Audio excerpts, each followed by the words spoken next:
नमस्कार। आज एक बहुत पुरानी लेकिन उतनी ही दमदार कहानी सुनते हैं। एक ऐसी कहानी जो हमारे दिमाग की, हमारी सोच की ताकत के बारे में एक बहुत गहरा सबक सिखाती है।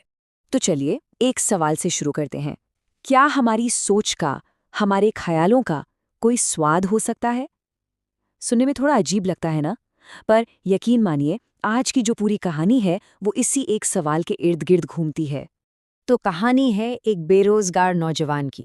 एक गरीब परिवार से था और नौकरी की तलाश में ट्रेन से एक दूसरे शहर जा रहा था। आंखों में बस यही उम्मीद थी कि शायद कुछ बेहतर हो जाए। घर के हालात ऐसे थे कि सब्जी रोज नहीं बनती थी, तो उसके पास सफर के लिए टिफिन में सिर्फ कुछ सादी रोटियां थीं। रास्ते के लिए बस इतना ही था उसके पास।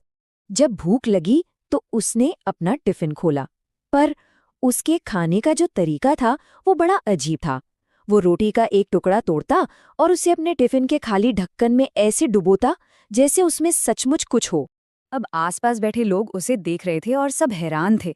भाई, टिफिन में तो सिर्फ सूखी रोटियां हैं, फिर ये हर निवाले को खाली ढक्कन में डुबो क्यों रहा है? सबके मन में बस यही एक सवाल का। आखिरकार एक आदमी से रहा नहीं गया, उसने पूछ ही लिया, भाई साहब माफ करना, पर समझ नहीं आया, तुम्हारे पास सब्जी तो है नहीं, फिर तुम रोटी के टुकड़े को हर बार इस खाली ढक्कन में ऐसे क्यों डुबो रहे हो? उस नौजवान ने मुस्कुराकर जो जवाब दिया ना, वो बड़ा ही दिलचस्प था। उसने कहा, जी, मैं अपने मन में सोच रहा हूँ कि इस ढक्कन में बहुत मज़ेदार खट्टा मीठा अचार है और मैं अपनी रोटी बस उसी अचार के साथ खा रहा हूँ। वो आदमी और हैरान हो गया। उसने पूछा, क्या तुम्हें सच में अचार का स्वाद आ रहा है?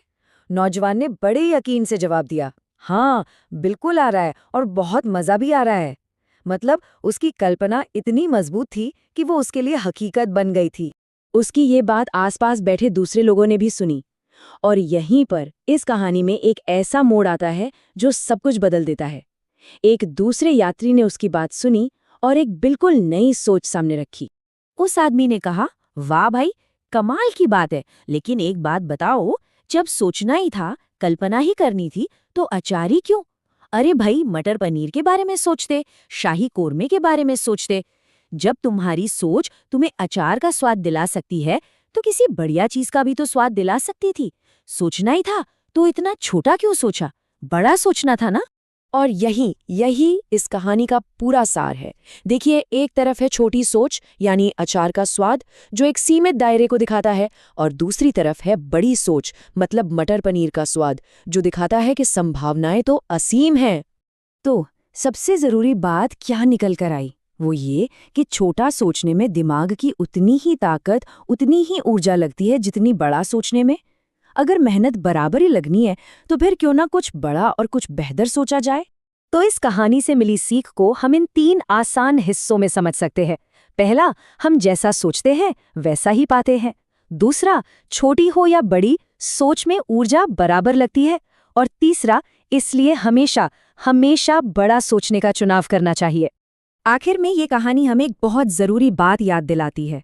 हमारी जो सीमाएं हैं ना, वो हमारी बाहरी परिस्थितियां तय नहीं करती, वो हमारे खुद के विचार तय करते हैं। हमारी क्षमता बस उतनी ही है जितनी बड़ी हमारी सोच है।